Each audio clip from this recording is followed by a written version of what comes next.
지난주에 제가 말씀드렸듯이 부활절은요, 부활하신 그때로 끝나는 것이 아니라 그 이어지는 부활절기가 있다고 말씀을 드렸습니다. 사망 권세, 즉 사탄의 최종 명기를 무너뜨리신 최종적인 승리를 기뻐하는 절기라고 제가 말씀을 드렸어요.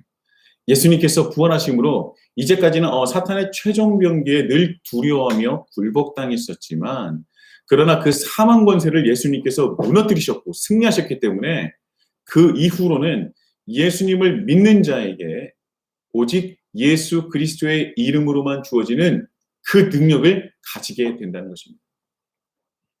그것이 바로 부활에 참여한 자, 부활의 첫 열매인 예수님에 이어서 부활의 열매들이 될 자들이 바로 우리라는 것이죠. 그래서 그 부활의 열매가 되기를 소망한다고 제가 말씀을 드렸었죠. 저는요, 간절히 바라고 소망합니다. 우리 히즐라이프 공동체, 우리 그의 상 공동체는요, 예수님에 이어지는 그 부활의 열매가 되기를 예수님의 이름으로 축복합니다. 그것은 우리가 받을 수 있는, 그것은 우리가 누릴 수 있는 최고의 특권이자 복인 거예요. 나로서는, 우리로서는 불가능했을 그 역사를 예수님께서 부활의 사역으로 말미암아 예수님의 승리가 바로 우리의 승리가 된 것입니다. 그래서 우리는요, 그 승리에 기뻐할 수밖에 없는 거예요. 나도 승리자가 됐기 때문입니다. 부활에 참여한 자가 되었으니 그 잔치에 참여하지 않을 수가 없는 것이죠. 그래서 기뻐해야 하며 즐거워해야 한다고 분명히 말씀을 드렸습니다. 그런데 여러분, 일주일 동안 정말 기뻐하셨습니까? 즐거워하셨습니까? 어떤 기쁨과 즐거움을 누리셨는지 모르겠습니다. 근데 제가 보기에는 아직까지 솔직히 우리는 어떤 것이 즐거운 것이고 어떤 것이 기쁜 것인지 명확하지 않을 거예요. 뭔가 알 것 같긴 하지만 실질적으로 그것이 나에게 기쁨이 되기 위해서는요, 우리가 복음에 대해서 더욱더 선명하게 알아야 합니다. 그래서 이제까지는 내가 이것을 기뻐했지만 반대로 내가 하나님을 믿고 내가 부활에 참여한 자가 되어서는 이전에 기뻐했던 것이 기쁨이 아니라 우리가 새로운 것을 기뻐할 수 있는 존재가 되어야 돼요. 그리고 그 기뻐할 수 있는 것이 내가 선명해져야 된다는 거예요. 내가 이 안에서 내가 기뻐해야 되는구나. 내가 이것이 가장 참 기쁨이고 참 즐거움이구나 라는 것을 우리가 알아야 한다는 것입니다. 알아야 기뻐하는데요, 우리는 아직까지는 선명하지 않기 때문에 이것이 기쁜 것인가? 이런 것을 기뻐해야 되는 것인가? 솔직히 난 기쁘지 않은데 아직은 우리가 몰라서. 그래서 우리가 무엇을 기뻐해야 하는지, 더 나아가서는 어떤 것이 기쁜 것인지를 함께 알아갔으면 좋겠습니다. 그것이 신앙생활이고요. 그것이 공동체인 거예요. 그래서 여러분들은요, 우리와 함께함으로 우리가 무엇을 기뻐해야 하며 어떤 것에 정말 잔치에 그 참여한 자인지 우리가 함께 알아보기 원합니다. 우리는 더 나아가서 선명하게 알게 되면, 선명하게 깨닫게 되면 더 나아가서 그의 삶이, 이 변화된 삶이 드러내기 시작되는 거예요. 열매를 맺어간다는 것이죠. 그런데 그 열매가 있어야 그리스도 안에서 경험할 수 있는 최고의 승리와 최고의 기쁨을 누릴 수 있다는 것입니다. 또 그래서 지난주는요, 예수님께서 부활하신 후에 40일간의 다시 제자들과 동행을 하시면서 제자들이 오해를 했었고 잘못 알고 있었던 것들을 다시 조정해 주시면서 하나님 나라에 대해서 다시 알려주고 깨닫게 해주셨다고 제가 말씀을 드렸습니다. 그래서 유대인의 교육법 중에 반복적인 학습법을 제가 말씀을 드리면서 은혜를 나눴었죠. 그것이 분명히 기억이 날 거예요. 제가 쉐마의 말씀을 두고 말씀을 드렸었는데 모든 것이 다 기억날 것으로 믿고 말씀을 이어가도록 하겠습니다. 자, 오늘의 말씀은요, 예수님께서 제자들에게 40일간의 그 교육이 다 마친 뒤에 마지막 당부를 하시는 그 장면입니다. 이제 마지막 당부예요. 이 40일간의 그 아름다운 동행, 그 아름다운 그 시간을 보낸 뒤에 이제 마지막 당부를 예수님께서 제자들에게 하신 말씀이 바로 오늘의 말씀인 것이죠. 그리고 4절에 보면요, 사도들과 함께 잡수실 때라고 하십니다. 유대인들의 전통에서 보자면 식사를 한다는 그 의미는요, 친근감의 표시이고 내가 너를, 또한 너도 나를 신뢰하고 믿는다는 그 의미가 있습니다. 또 오늘은요, 그 이상의 의미를 알아가고 은혜를 나눌 것입니다. 다윗의 경우를 한번 살펴볼게요. 사무엘하 9장에 보면요, 1장 1절부터 나오는데요. 사울의 자손이 남아 있는지를 물어봅니다. 이때는 이제 완벽하게 이 다윗이 왕으로서의 모든 것을 다 갖췄습니다. 그리고 이제 명실공히 이스라엘의 왕이 되었어요. 그 뒤에 다윗이 무엇을 했냐면 첫 번째로 사울의 자손들이 남아 있는지 찾아봅니다. 그리고 특히 누구냐면 다윗은 요나단이라고 하는 그 사울의 아들이 있지 않습니까? 굉장히 서로 친했고요. 신뢰했고 서로 사랑했고 서로 의지했었던 관계입니다. 특별하게 요나단의 아들이 남아 있느냐라고 찾아봅니다. 그리고 다윗은 우리가 잘 알다시피 사울에게 있어서도요. 마음으로 칼을 들지 않았던 사람 우린 잘 알고 있죠. 무다 잘 아실 겁니다. 보통 왕권이 바뀌면 그 바뀐 왕권을 공고히 하기 위해서 이전의 왕족들은요. 왕뿐만 아니라 그 왕의 가족들, 왕족들은 아예 멸족을 시켜버리죠. 씨를 말려버리는 겁니다. 거의 대부분 다 그렇죠. 왜냐하면 혹시나 있을 다른 변수, 혹여 반란을 일으킬 수 있는 그런 가능성이 있기 때문에 왕족은요. 완전히 멸족을 시켜버립니다. 그런데 다윗이 사울의 자손을 찾는 이유는요. 멸족을 시키려는 것이 아니라 요나단이라는 그 사람 때문에 내가 은총을 베풀기를 원한다라고 하면서 사무엘하 9장 1절에 찾아달라라고 얘기를 해요. 그러던 중에 무비보셋이라고 하는 요나단의 아들이 있다는 것을 알게 됩니다. 이 무비보셋은 몸이 성치 않았어요. 왜냐하면 5살 때 굉장히 큰 일이 일어났던 거죠. 이제 다윗과의 전쟁, 이런 여러 가지 전쟁이 일어나는데 그때 무비보셋을 안고 도망간 거예요. 그러다가 그만 이 무비보셋을 놓쳐서 떨어뜨리게 됩니다. 그래서 그때부터 다리를 절게 되었던 것이죠. 첫 번째로 다윗이 사무엘하 9장 1절에 내가 사울의 자손, 특히 이 요나단의 아들을 찾기 원한다고 했을 때는 그 주변의 신하들과 측근들은 이제야 다윗 왕이 사울 왕족을 멸하려고 하는 거다라고 생각을 했었을 것입니다. 그리고 바로 무비보셋의 존재를 다윗에게 알리죠. 아마 이 신하들과 측근들은요, 무비보셋의 존재를 원래 알고 있었던 것 같아요. 바로 다윗에게 그의 존재를 알리게 되고요. 그리고 그 무비보셋을 데려오라는 다윗의 말에 바로 무비보셋을 데려옵니다. 다윗은 무비보셋을 본 다음에 뭐라고 말하냐면 네가 무비보셋이냐라고 물었죠. 당연한 겁니다. 왜냐하면 다윗은 무비보셋을 몰랐기 때문에 바로 물어본 거죠. 그때 이 다윗의 물음을 들었었던 이 무비보셋은 어떤 생각을 했겠습니까? 이제 나는 죽었구나. 나는 이제 죽었구나. 이제까지는 나를 아무도 내 몸이 성치 않아서 아무도 나를 돌아보지 않았었는데 이제 나는 죽었구나라고 생각을 했었을 것입니다. 그리고 덜덜 떨면서 무비보셋이 뭐라고 하냐면 나는 당신의 종입니다. 나는 당신의 종입니다. 말씀하소서라고 얘기를 합니다. 이 덜덜 떨고 있는 그 두려워하고 있는 무비보셋을 향해서 다윗이 말하기를 뭐라고 하냐면 겁낼 것 없다. 겁낼 것 없다. 내가 너의 아버지 요나단을 생각해서 내가 너에게 은총을 베풀고자 하니 너의 할아버지 사울 왕이 가지고 있었던 모든 재산을 내가 너에게 돌려주겠다라고 말을 합니다. 그런데요. 이 정도도 엄청난 은총과 엄청난 그 은혜 아닙니까? 그런데 다윗은 한 가지를 더 얘기해요. 뭐라고 얘기하냐면 그리고 너는 앞으로 언제나 나의 식탁에서 함께 먹어라라고 얘기합니다. 함께 식사하자고 얘기를 하는 것이죠. 자, 이것은요. 유대인들이 함께 식사하는 의미가 무엇인지를 정확하게 말을 해주는 거예요. 함께 식사한다는 것은요. 내가 너를 믿는다는 또 서로 신뢰할 수 있는 관계라는 것이고요. 가족이나 또한 가족과 같은 존재임을 나타내는 것입니다. 식사라는 의미가 지금 현대인처럼 인사말이 아닌 언제 한번 우리 식사해야지라고 하는 그 말이 아니에요. 우리는 이렇게 얘기하면요. 식사합니까? 솔직히 식사 안 하잖아요. 그렇죠? 그냥 인사말이에요.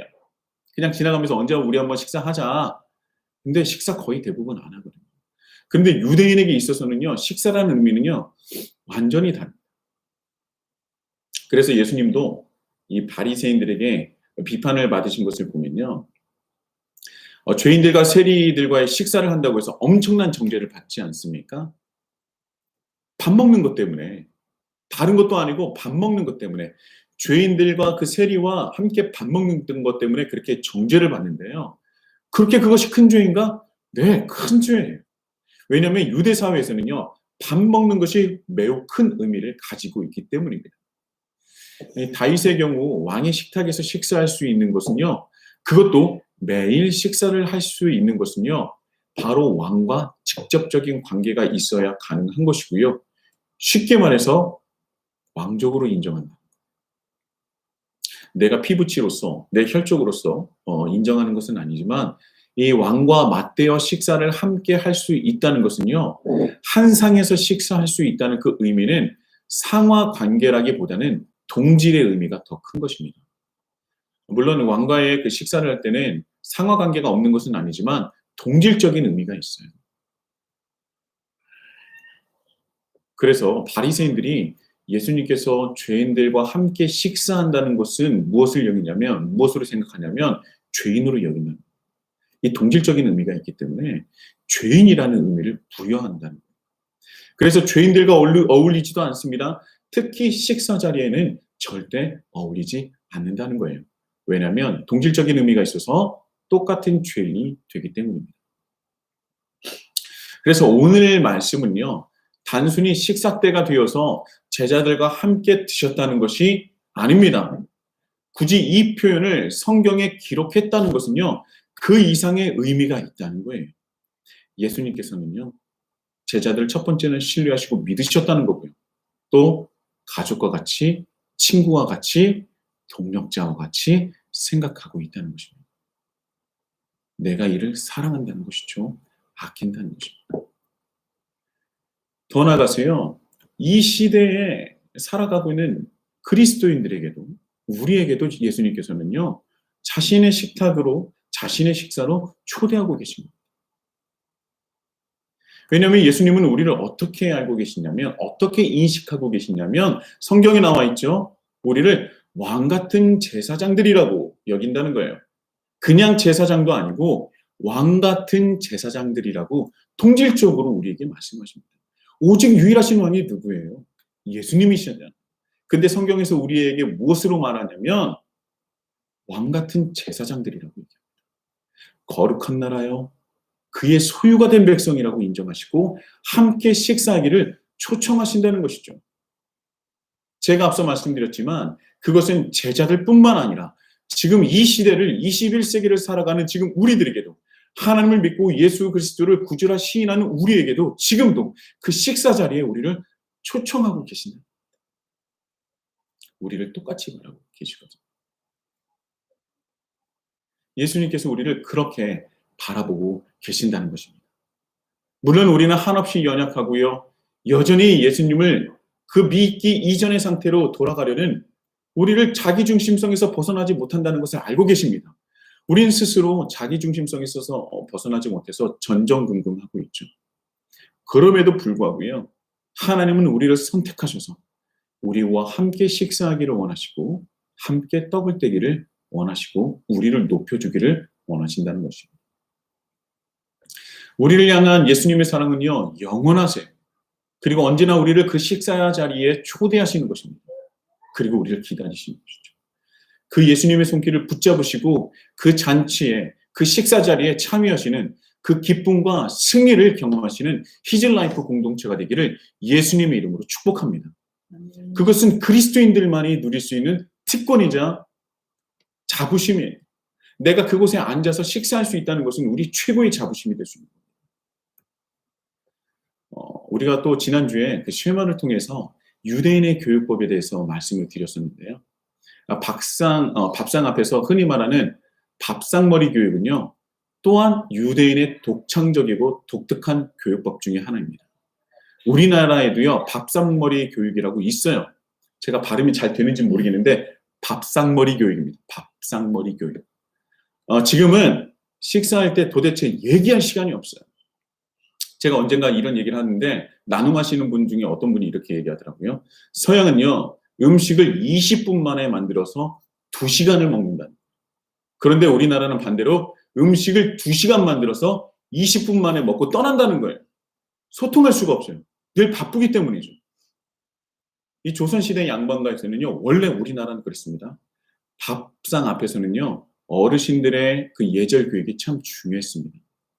그래서 예전에는 어떤 집을 찾아왔는데, 어떤 이제 나그네나 어떤 손님이 집에 찾아왔는데, 주인 계시냐라고 물어봤을 때, 지금 식사하고 계십니다라고 했을 때 뭐라고 했냐면, 그럼 식사를 언제부터 시작했느냐? 방금 시작하셨습니다라고 얘기하면요, 뭐라고 하냐면, 그럼 내가 나중에 찾아옴세라고 했던 거죠. 왜냐? 식사 시간이 그만큼 길었던 겁니다. 그만큼 그 시간이 중요했고요.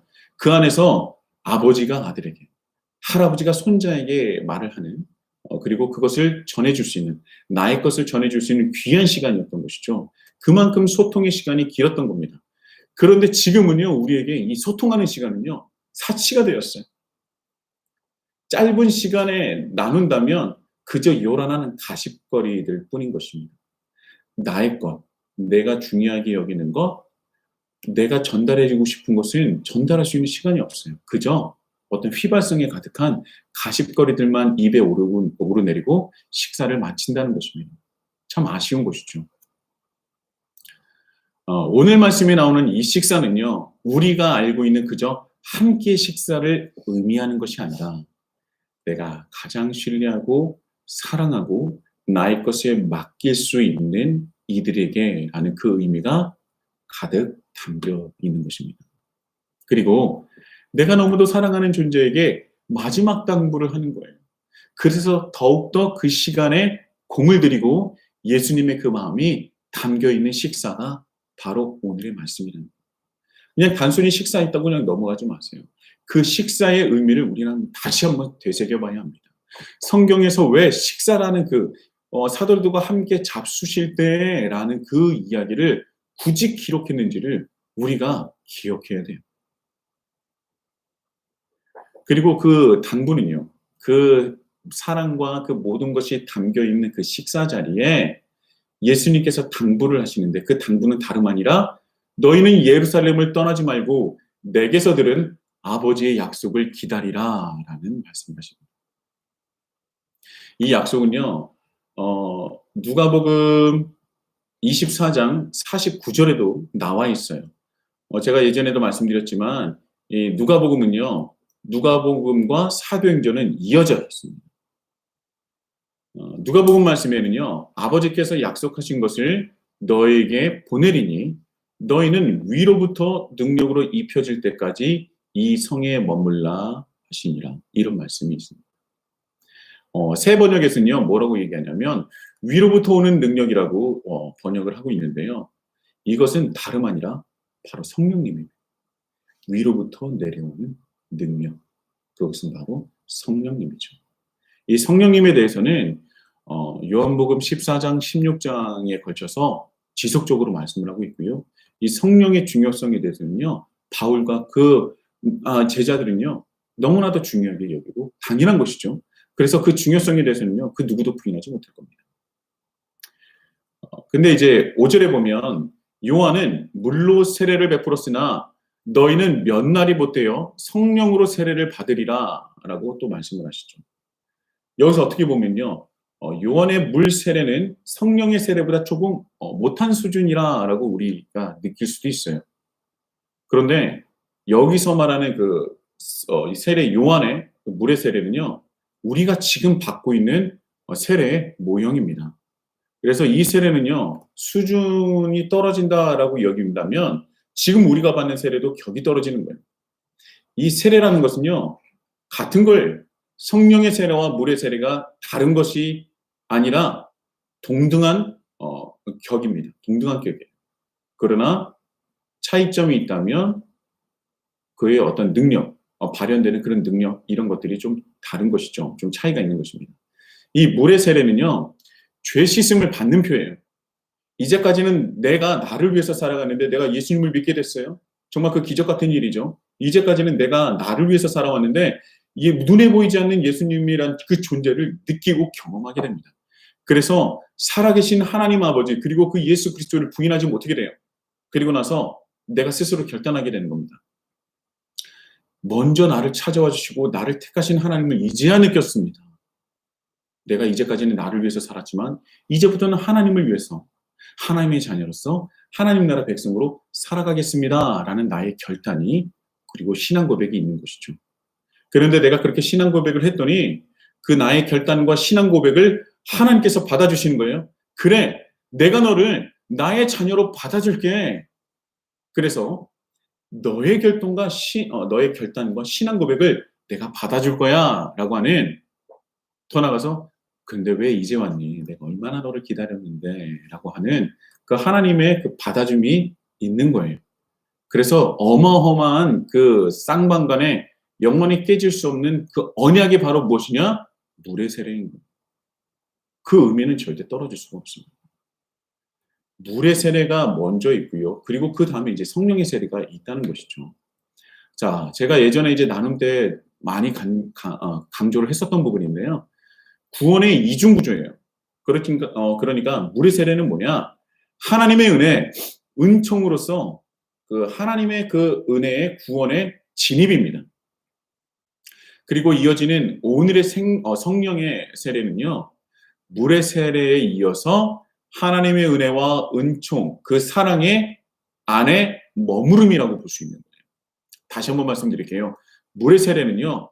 구원의 이중 구조로서 물의 세례는 진입을 의미합니다. 하나님 은혜 안에 진입. 그래서 내가 하나님 나라의 백성이 됨.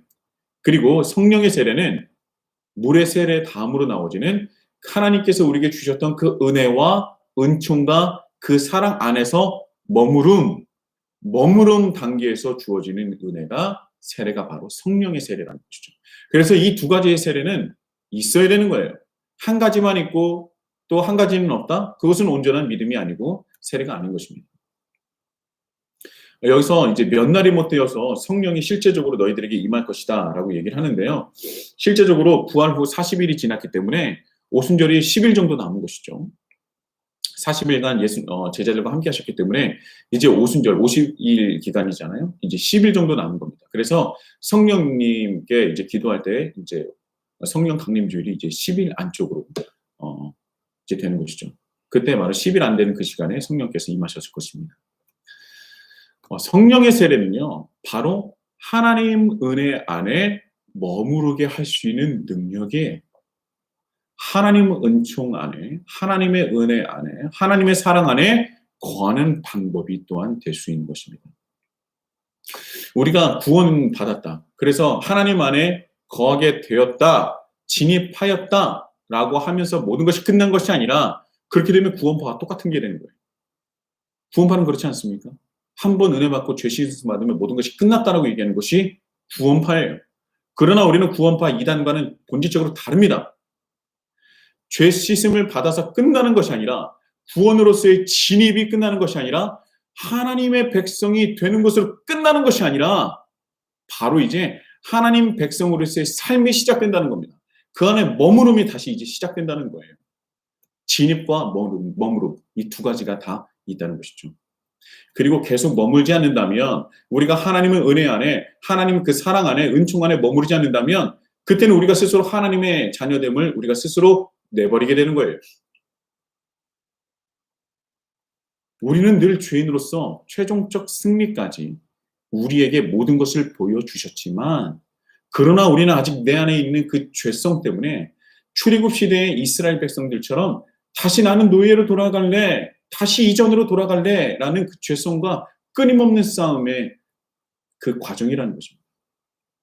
그런데 우리가 머무르지 못해서 그 싸움이 진다면 우리는 하나님 은혜 안에 머물지 못할 수도 있다는 거예요. 이 세상에는 얼마나 많은 그리스도인들이 있습니까? 정말 많을 거예요. 세계적으로 본다면 정말 많을 겁니다. 그런데 반대로 그리스도인이었던 분들이 얼마나 많습니까? 한 가지 묻겠습니다. 여러분은요, 또 우리는, 저도 포함되는 겁니다. 우리는 그리스도인입니까? 아니면 그리스도인이었던 사람입니까? 우리가 여전히 하나님의 자녀로서 그리스도인이라는 증거는요, 한 가지가 있어요. 그것이 무엇이냐? 위로부터 내려오는 성령의 세례를 참여하고 있느냐? 다시 말해서 성령님의 역사가 우리 안에 일어나고 있느냐일 것입니다. 여기서 말하는 성령의 세례는요, 우리가 흔히 말하는 것 중에 하나예요. 바로 성령 충만이라는 것과 다르지 않습니다. 성령의 세례는요, 성령 충만한 것으로 성령의 능력이 내 안에서 일어나고 드러나는 거예요. 어떤 환상적이고 신비로운 것이 나타난다? 그것보다는요, 위로부터, 즉 하나님으로부터 내려오는 그 능력이 내 안에서 이제 일어나고 있는 거예요. 들끓고 있는 거예요. 그것을 말하는 것입니다. 그리고 그 능력이 바깥으로 표출되고 드러나는 것을 뭐라고 얘기하냐면 이 성령의 역사하심이라고 얘기하는 거죠. 성령 충만함은 내 안에서 일어나는 겁니다. 하나님의 능력이 위로부터 내려지는 그 능력이 내 안에서 들끓는 거예요. 하나님의 그 역사, 하나님의 그 은혜가 충만해서 성령께서 충만하여서 내 존재가 바뀌게 되는 거예요. 그랬더니 그것이 바깥으로 표출됩니다. 그것이 성령의 역사라는 것이죠. 그 성령의 충만, 성령의 역사가 예수님께서 승천하시고 이 마지막 당부로서 우리에게 그 성령의 능력을 받기를 원하셨던 거예요. 그리고 그것을 누리기를 원하셨던 것입니다. 그래서 이 성령 충만함이라는 것은 오직 그리스도인만이 경험할 수 있고 가질 수 있는 능력이고요. 성령의 역사 또한 그리스도인만이 가진 능력을 세상에 드러낼 때 이루어지는 것이라고 말할 수 있습니다. 여러분들이 생각하시는 성령의 역사는 무엇이 있습니까? 우리가 성령의 역사는 언제 가장 많이 사용하냐면 기도할 때 많이 사용해요. 성령의 역사를 이루어 주시옵소서. 그렇게 기도하지 않습니까? 여러분들이 생각하시는 성령의 역사는 어떤 겁니까? 또 어떠한 성령의 역사를 바라고 계세요? 성령의 역사를 어떻게 사용하며 어떻게 인식하며 우리는 살아가고 있습니까? 성령의 역사, 우리가 흔히 사용하는 뭐 잘못된 것도 있겠죠. 그것에 대해서도요, 한참 할 것들이 많아요. 제가 여기서 여러분들에게 다시 한번 말씀드리는 것은 저번 주에 50분 설교를 해서 제가 굉장히 회개했다고 했잖아요. 오늘 원래 말씀이 4절부터 원래 8절까지였어요. 그런데 하다 보니까 분량이 차서 5절까지만 한 겁니다. 네. 그 대신에 여러분들이 이 성령에 대해서 좀 오늘 예수님께서 초대하신 것과 성령에 대해서 좀 잘 알아갔으면 좋겠어요. 성령님, 성령의 하나님은요, 이 성령은 기독교 최대의 신비예요. 인간의 이성을 뛰어넘는 삼위일체 중 한 위격입니다. 그래서 하나님은요, 세 위격을 가지셨는데 또 오직 유일하신 하나님이시기도 하죠. 그런데 또 세 위격을 가지셨어요. 그 신비는요, 우리가 인간의 이성으로서, 인간의 말로서 표현할 수 없습니다. 그것을 정확하게 말할 수 있는 사람이 누구인지 모르겠어요. 좀 데려와 주세요. 정말 그것은요, 우리가 이해할 수 없는 최고의 신의 어떤 영역입니다. 신비예요. 그래서 우리는요, 한 분의 하나님을 믿지만 성부, 성자, 성령으로 삼위일체 신앙을 고백하고 있지 않습니까? 그렇다면 이 삼위일체 중 성령님은 도대체 어떤 분이십니까? 어떤 일을 하고 계시는 분이에요? 오늘 말씀에서 전하고 있는 이 성령은요, 일하시는 분입니다. 우리가 너무도 잘 알고 있죠. 일하시는 분이라고 우리가 잘 알고 있어요. 일하시는 분으로 때로 우리를 도우시는 분으로 알고 있어요. 네, 맞습니다. 이 성령님의 대표적인 속성은요, 바로 일하시는 분이고 도우시는 분이에요. 근데 우리가 이 시간 나누고 싶은 것은 무엇이냐? 무슨 일을 하시냐예요. 무슨 일을 하시냐? 성령님께서 하시는 일은 무엇입니까? 하나님 나라를 확장하는 것이에요. 성령께서 일하시는 것은 다른 것이 아니라 하나님의 일을 하시는 분입니다. 이 땅에 하나님의 뜻이 하늘에서와 같이 이루어지게 하는 그 일을 감당하시는 분이 누구냐? 바로 성령님이라는 거예요. 그러니까 성령께서 역사하시는 이유는 하나님의 뜻을 이룸에 있습니다. 성령님께서 일하시는 목적은 단 하나, 예수님께서 이 땅 가운데 영원하신 사랑으로 시작하신 하나님 나라를 이루어 가시는 것, 이어서 이루어 가시는 것이 성령님의 유일한 목적이라는 거예요. 그래서 어제도 오늘도 내일도 일하시는 것입니다. 그렇기 때문에 우리는 성령님에 대한 이제까지 알고 있었던 것, 왜곡된 것, 잘못 알고 있었던 것이 있다면 하나하나씩 내려놓는 작업이 필요해요. 성령님은 하나님 나라를 위하여서 일하시는 분이에요. 그저 내가 원하고 가지고 싶은 것을 주시는 산타클로스 할아버지와 같은 존재가 아니라는 겁니다. 울면 안 돼, 울면 안 돼, 울면 안 돼 그러면서 산타 할아버지가 우는 아이들에게는 선물을 안 주신대 라는 이런 것으로 우리가 사용하는 성령님이 아니라는 거예요, 여러분. 그런데 우리는 대부분 성령님을 이렇게 알고 기도해왔지 않습니까? 때로는 완고한 산타클로스, 그러나 반대로 허허거리면서 우리가 원하는 것을 주시는, 선물로 주시는, 도우시는 존재. 실제로 대부분 성령님의 능력은요, 성령님으로 역사해달라는 기도 제목은요, 하나님 나라가 아닌 바로 나를 향한 기도 아닙니다. 그래서 대부분의 기도는요, 주시옵소서로 시작돼서 주실 줄 믿습니다로 끝나는 거 아닙니까? 이렇게 얘기하면 웃으실 수도 있겠지만 실제로 우리의 기도는 이 모습에서 크게 벗어나지 못합니다. 나눔 중에 제가 이런 얘기를 들었어요. 그분은 지금 하나님 나라 복음에서 조금씩 이제 알아가시고 들으시고 깨달으시고 성장하시는 분이에요. 얼마나 감사한 분인지 모릅니다. 이 나눔 때 많이 눈물을 흘리세요. 제 마음을 촉촉하게, 때로는 굉장히 감동을 주시는 분이기도 합니다. 그분이 복음을 조금씩 이해하게 되니까 기도가 먼저 달라진다고 하시더라고요. 이제까지는 내가 원하던 것을 이루어 주시면 좋겠다라고 기도했지만 이제는 조금씩 내 것보다는 하나님의 뜻을 이루어 달라는, 하나님의 뜻을 깨닫게 달라는, 최소한 나를 위한 기도가 아니라 남을 위한 기도를 하게 되었다라고 말씀하시는 거예요. 얼마나 감동적입니까? 얼마나 하나님께서 기뻐하시겠습니까? 그런데 그런 기도를 하다 보니까 자연스럽게 그 기도가 누구에게 이어지냐면 자녀에게 이어져요. 자녀의 기도 또한 나를 위해 달라는 기도보다는요, 남을 향하고 하나님을 향하게 됐다는 거예요. 자녀의 기도도 바뀌게 되었다는 것이죠. 그런데 그 자녀가 어느 날 누구의 기도를 들을 때 기도의 내용이 좀 그랬나 봅니다. 내용이 뭐냐면 그냥 다 주시옵소서 달라는 기도였다는 거예요. 그래서 기도가 다 끝난 다음에 왜 기도하는데 왜 하나님께 달라고만 하시냐고 물어봤다는 거죠. 근데 그때 기도했던 분이 뭐라고 말하냐면 기도는 원래 그렇게 하는 거야 라고 말씀을 하셨다. 여러분 지금 우리가 드리는 기도는 어떻습니까? 원래 기도는 그런 거야 라고 생각하고 있는 것은 아닙니다. 우리 스스로의 성령의 어떤 도움을 바라보는 그 기도는 어떤 기도인지 한번 돌아보면서 고민해 봤으면 좋겠습니다. 우리의 기도가 하나님 나라를 확장할 수 있는 그 성령 충만함으로 이루어지는 기도인가? 아니면 그와 상관없는 나와 나의 나라, 나의 의를 위해서 기도하는 것인가? 우리 한번 돌아봤으면 좋겠어요.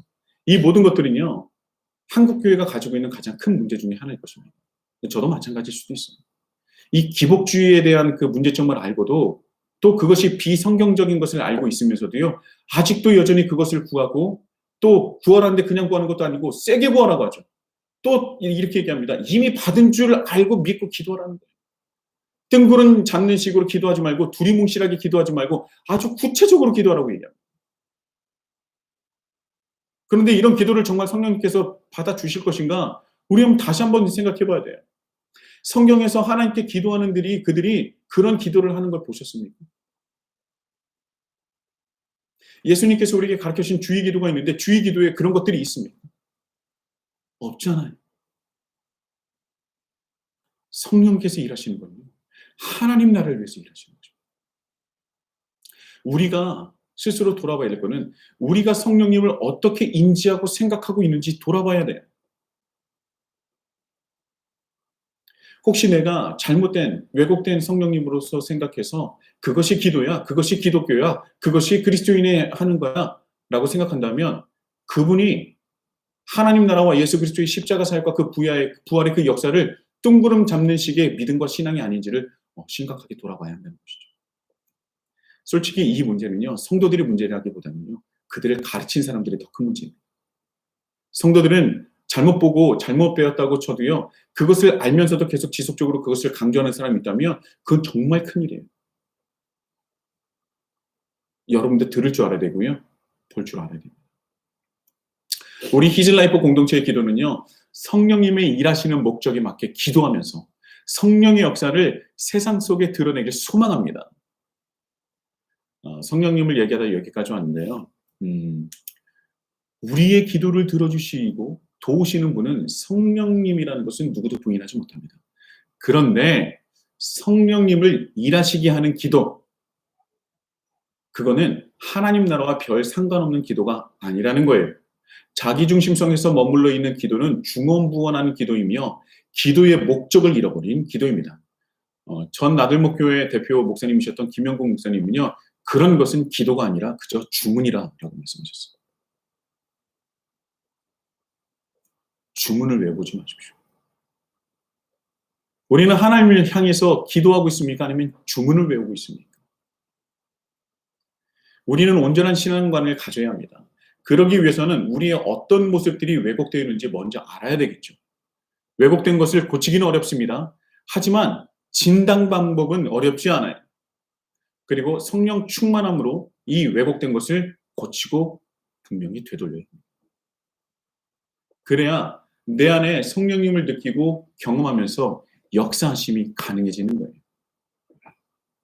왜곡된 방향성의 기도로 또한 왜곡된 나의 목적으로 절대 성령님을 움직일 수 없습니다. 나의 나라와 하나님 나라는 거리가 너무 멀어요. 아니, 완전히 반대 방향이기 때문에 그렇습니다. 그렇다면 우리가 성령님 하면 위로부터 내려오는 그 분, 그 능력, 하나님께서 아버지께서 약속하신 성령님이라고 하면 우리가 무엇을 떠올려야 하느냐? 오직 하나님 나라를 위하여. 하나님의 뜻이 하늘에서와 같이 이 땅에서도 이루어지기를 소망하는. 그래서 그것을 위해서 일하시는 분. 인간이 만들어 놓은 산타클로스 할아버지가 아니라는 것을 우리는 분명히 깨달아야 합니다. 그 잘못된 신앙이 교회를 멍들게 하고 성도를 멍들게 하고요. 기도는 하나 덧없는 헛된 기도만 하게 된다는 것입니다.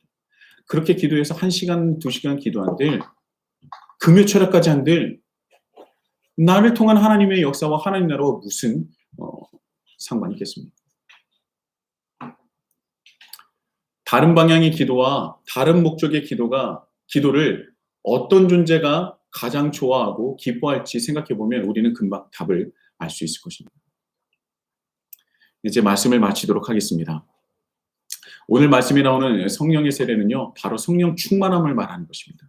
우리는 예수님을 구주로 시인하는 순간 전적인 하나님의 은혜로 우리는 하나님 나라의 백성이 되는 것입니다.